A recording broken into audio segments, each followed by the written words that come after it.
बघ कार्तिक, कार्तिक बोल, माझ्याशी बोल. माझा अपमान झाला, असं झालं, फजिती झाली म्हणून मी अपसेट नाहीये.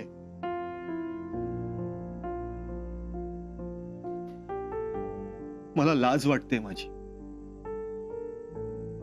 मन मन खाताय मला. चुकलास म्हणून नाही, मी आजोबांचा अपमान केला म्हणून.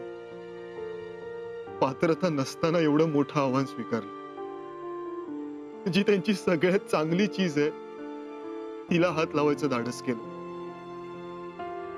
मला वाटलं माझ्या आजोबांची चीज आहे, लहानपणापासून ऐकतोय, वारसा हक्कानं मिळालेला सूर आहे आपल्याला, मला नीटच येणार. थोड्या मोठ्या भ्रमात होतो ना.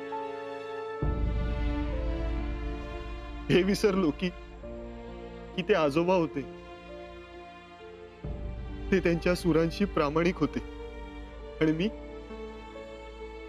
त्यांच्या प्रामाणिकपणाशीही प्रामाणिक राहिलो नाही. कुठल्या कॉन्फिडन्सने शेवटच्या क्षणी ती चीज निवडली मी.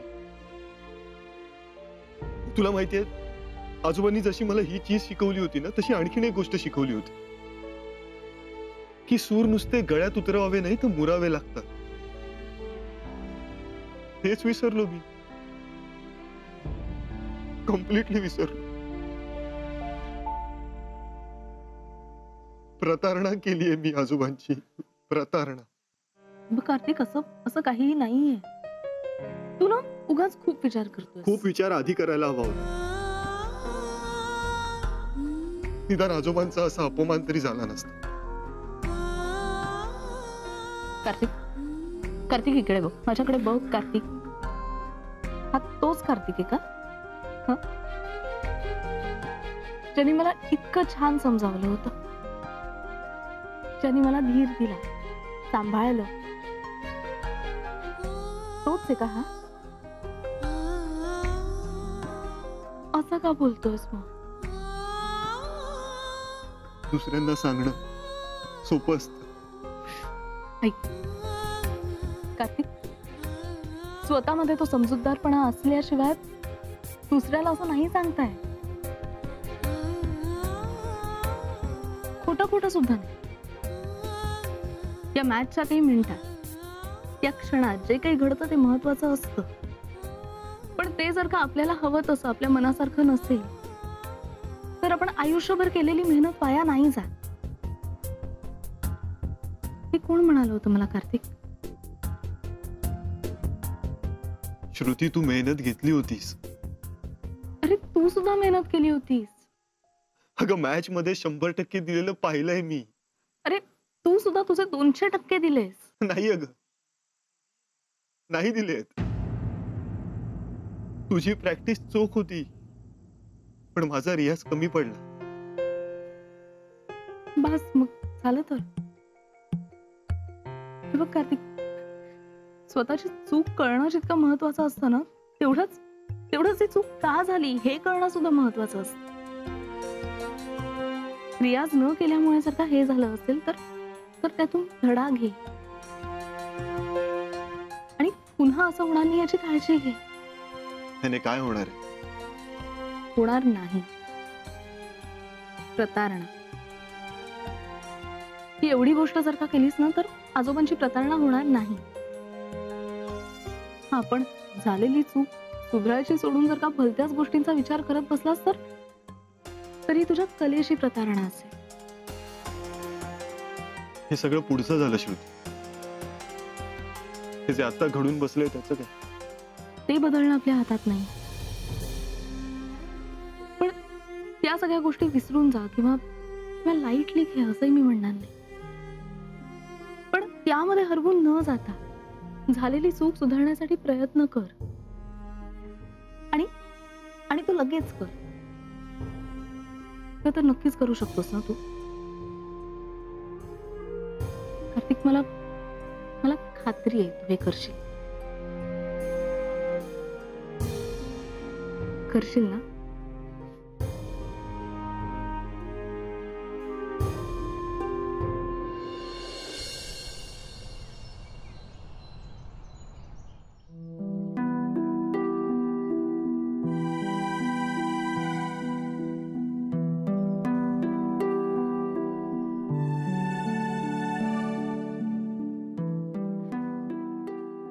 मॉर्निंग. चहा घेणार आहेस आधी की नाश्ता? तो पेपर दे.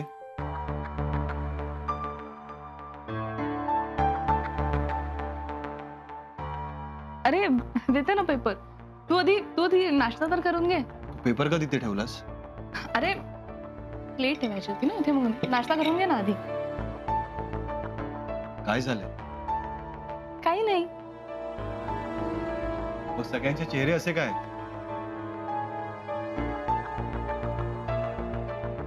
बाबा तुम्हाला काय झालंय? तू दे ना तो पेपर. अरे देते मी, तुझं खाऊन झाल्यानंतर देते. श्रुती,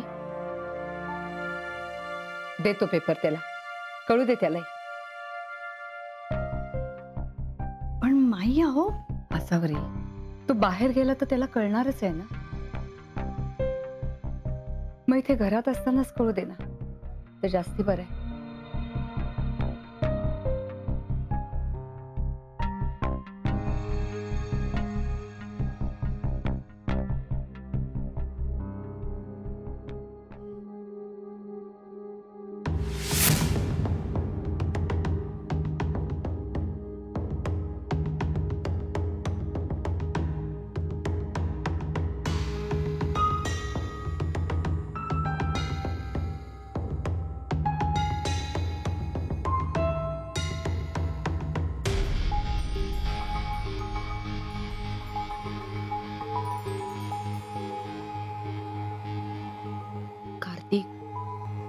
अरे नको ना लक्ष देऊस त्याच्याकडे. हे सगळं असंच. अरे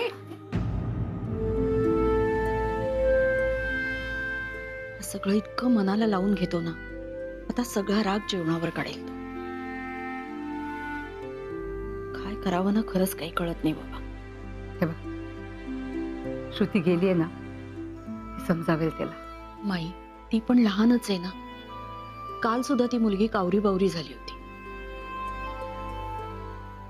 तिच्या परीने समजवायचा प्रयत्न करते ती त्याला, पण असं पेपर मध्ये छापून आणण्यात या लोकांना काय मिळतं ना, मला खरंच काही कळत नाही.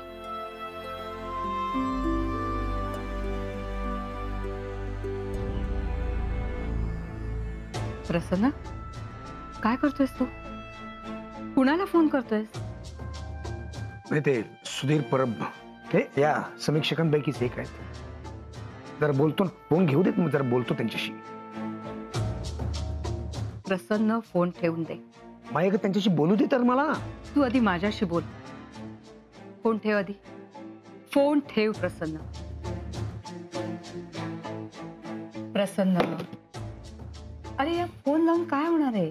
अगं माही त्यांना समजावायला नको का आपण? त्यांनी समजायला नको? जे काही लिहायचं ते जबाबदारीने लिहायला नको का त्यांनी? हे बघ, त्यांनी त्यांचं काम केलंय. हे हे हे असं, ही असली भाषा? शांत हो आधी. म्हणजे त्यांनी जे काही लिहिलंय ते वाचल्यानंतर कसा शांत राहू मी? हे वाच ना, हे वाच काय लिहिलंय बघ. कला वैभव प्रतिष्ठान कार्यक्रमात स्वरगंधर्वांचे नातू कार्तिक दर्शने यांचं खराब प्रदर्शन. स्वरगंधर्वांचा नातू असूनही कार्तिक दर्शनेच्या गाण्याला त्यांच्या नावाचीही सर नाही असं स्पष्ट दिसलं. दिव्याखाली अंधार म्हणतात हे अधिक स्पष्ट होतं. हे तुम्हाला कार्यक्रमाविषयी लिहायचे लिहा ना. माझा मुलगा वाईट गायला तेही लिहा, पण हे स्वरगंधर्वांचा उल्लेख कशासाठी? भावांमध्ये आणण्याची काय गरजच काय? प्रसन्न, आतापर्यंत जेव्हा जेव्हा कार्तिक बद्दल लिहून आलं ना, तेव्हा त्याच्यात यांचा उल्लेख होताच ना. स्वरगंधर्वांचा नातू म्हणून कार्तिकच्या डोक्यावर अपेक्षांचं जास्तच ओझं पडतं नेहमी. आणि त्यात हा कार्यक्रम सुद्धा खूप मोठा होता. आई, काय काय झालंय काय तुला? एवढी शांत कशी राहू शकतेस तू? हे या लोकांनी हे जे काही लिहिलंय ते सगळं पटतंय तुला? हे बघ, ते फक्त कार्तिक आणि बाबांविषयी लिहून थांबलेले नाहीये त्यांनी. हे बघ, हे काय लिहिलंय हे बघ. प्रतिष्ठेच्या या शास्त्रीय संगीत महोत्सवात पंडित अनंत नगरकर यांनी मध्यस्थी करून कार्तिक दर्शने याला गायची संधी दिली खरी, पण श्रोत्यांच्या पदरात घनघोर निराशा पडली. अरे हा सरळ सरळ आरोप आहे कार्तिक आणि पंडितजींवर, त्यांच्या प्रामाणिकपणावर आरोप आहे हा. प्रसन्न, हे बघ, कोणी काहीही लिहू देत, म्हणजे खरं लिहू देत, खोटं लिहू देत, आरोप करू देत, पण तरी सुद्धा माझ्या कार्तिकची मनस्थिती ती बरी होणं हे माझ्यासाठी जास्त महत्वाचं आहे प्रसन्न. कळतंय तुला?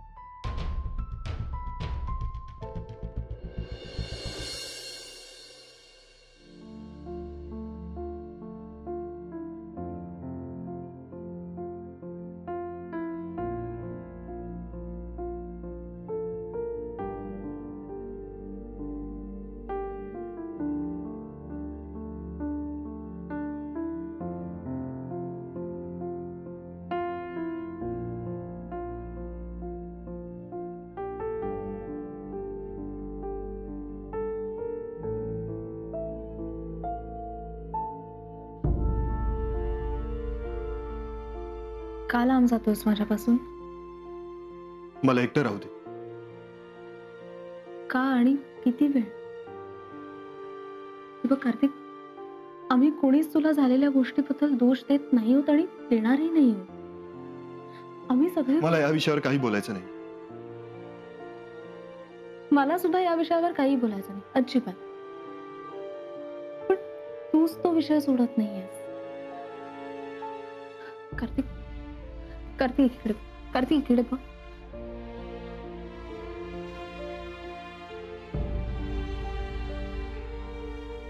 काय आहे कार्तिक?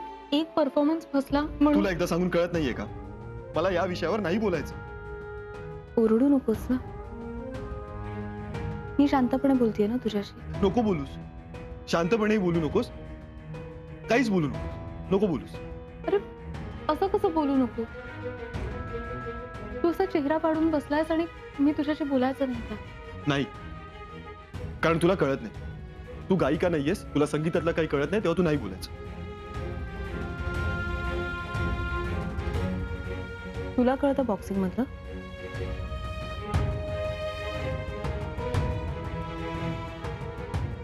तरी मी मॅच हरल्यानंतर तू बोललास ना मला, आणि मी सुद्धा सगळं ऐकून घेतलं. आणि त्याहीपेक्षा महत्वाचं म्हणजे मला त्या गोष्टीचा फायदा झाला. कार्तिक, मी गायिका नसेन रे, पण मला गाण्यातलं काहीच कळत नाही असं नको म्हणूस. डोळे बंद करून तुझं गाणं ऐकत होते आणि खाडकन डोळे उघडले गेले जेव्हा तू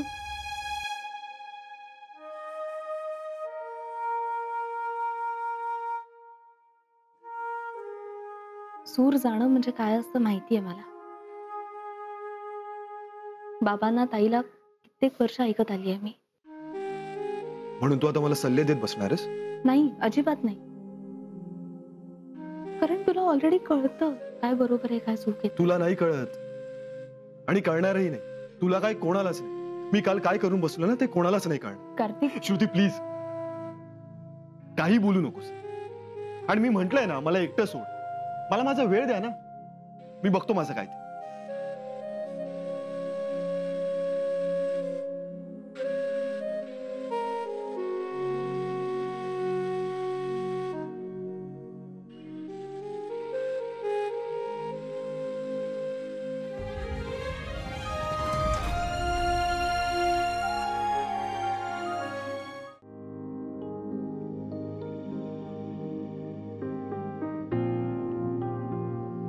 चला मी प्रॅक्टिसला जाते.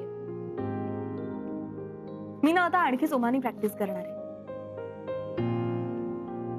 आता कुठल्याही कारणाने माझ्या प्रॅक्टिस मध्ये खंड पडल्याचा विचारही करू शकत नाही मी. कारण माहितीये, कारण मला कुणीतरी हे पटवून दिलंय की कुठल्याही कारणाने स्वतःच्या पॅशनला मागे टाकायचं नाही, सेकंडरी होऊ द्यायचं नाही. कुणी सांगितलंय माहितीये? माझ्या कार्तिकने. नाही, मध्ये मध्ये वेड्यासारखा वागतो तो, पण आहे मात्र समजूतदार. म्हणूनच मला हे माहितीये की जेव्हा मी घरी परत येईन तेव्हा माझ्या कार्तिकच्या चेहऱ्यावर हा राग, ही उदासी नसेल. एक छानच स्माइल असेल, त्याचं ट्रेडमार्क स्माइल. अरे एक स्माइलच म्हणतीये मी, एवढंच.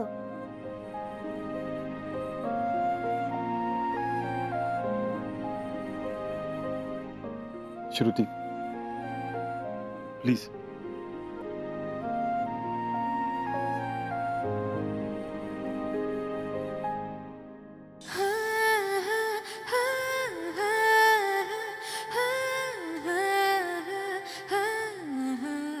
असेल ना स्माईल.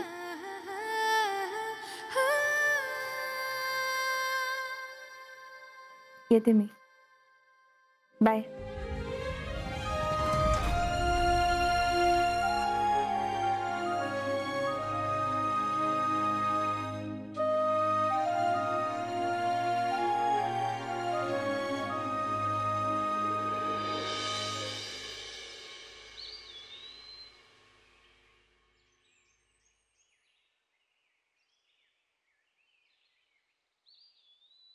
काकू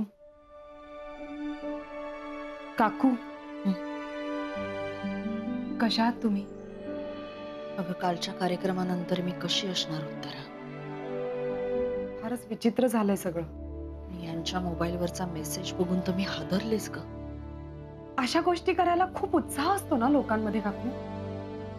आणि त्यात भरीस भर म्हणून आज वर्तमानपत्रातली बातमी. कशी असतात बघ लोक. अगदी परवापर्यंत कार्तिक विषयी इतकं छान लिहित होती आणि आज अचानक असं. शांत व्हा ना. मीही वाचली ती बातमी. खूपच चुकीचं लिहिलंय त्यांनी. पण काकू माझी खात्री आहे एक ना एक दिवस ह्या लोकांना त्यांची चूक नक्की कळेल. हो त्यांना माहितीच नाहीये कार्तिकचं कॅलिबर. त्याचीच तर काळजी वाटते ग. बिचारा सुन्न होऊन बसलाय. एकाही शब्दांनी बोलले नाहीत दोघं. ना श्रुती ना कार्तिक. तुझ्याशी फोनवर बोललो होतो निदान तेवढं तरी. मला कळली होती कार्तिकची मनस्थिती आणि तो घरीही काही बोलणार नाही हेही माहिती होतं मला.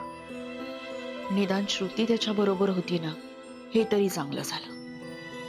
खरंय काकू. आणि ती त्याच्या बरोबर होती म्हणून मला कार्यक्रमानंतरचं सगळं आवरता आलं. खरंय श्रुती आहेच आहे त्याच्या बरोबर आणि आपणही सगळे आहोत त्याच्या बरोबर. पण तरी सुद्धा काकू होईल सगळं हळूहळू ठीक. उत्तरा कार्यक्रम संपल्यानंतर तू तिथे होतीस. लोक काही वाईट साईट बोलत होते का ग कार्तिक विषयी? काकू कशाला लक्ष द्यायचं लोकांच्या बोलण्याकडे. आणि बोलू दे ना त्यांना काही बोलायचं असेल तर. म्हणजे लोक बोलतच होते त्याच्याविषयी. त्याने काय फरक पडणार आहे काकू. आपल्याला माहिती आहे ना कार्तिक कसा आहे. आणि आता आपल्यासाठी तो कसा आहे हे जास्त महत्वाचं आहे. बरा नाहीये ग तो उत्तर. बिचारा सुन्न बसून राहिलाय खोलीत. कसा बरा असेल. बर त्याने काही खाल्लंय का? अगं खातोय कसला. कोणाशी एक शब्द देखील बोलत नाहीये.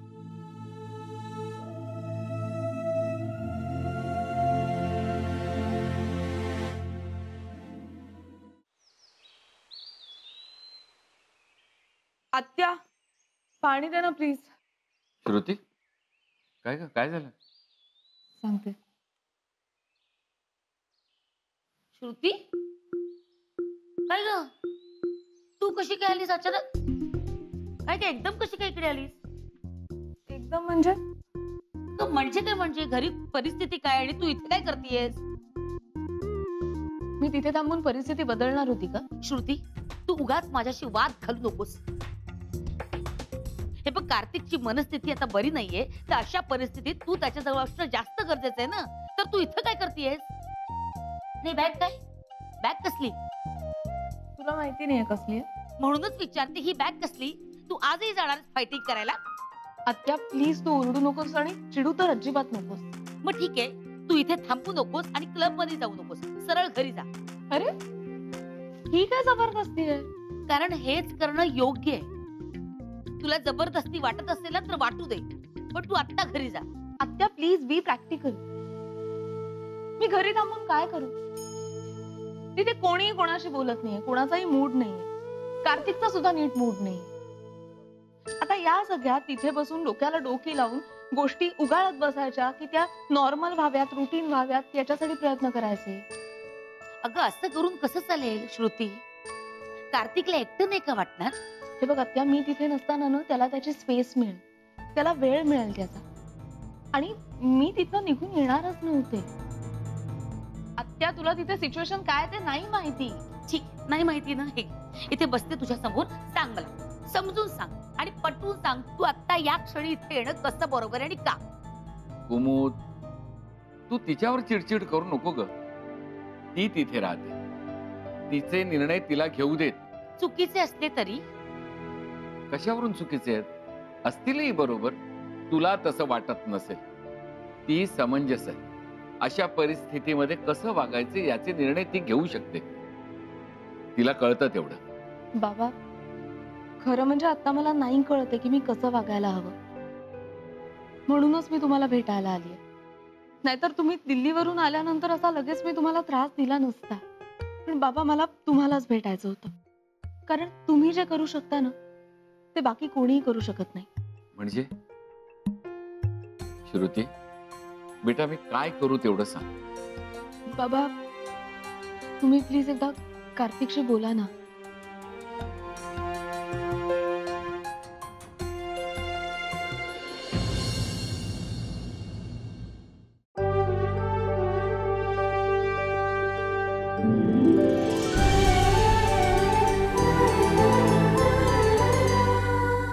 अधिक माहितीसाठी सोनी लिव्ह ॲप डाउनलोड करा.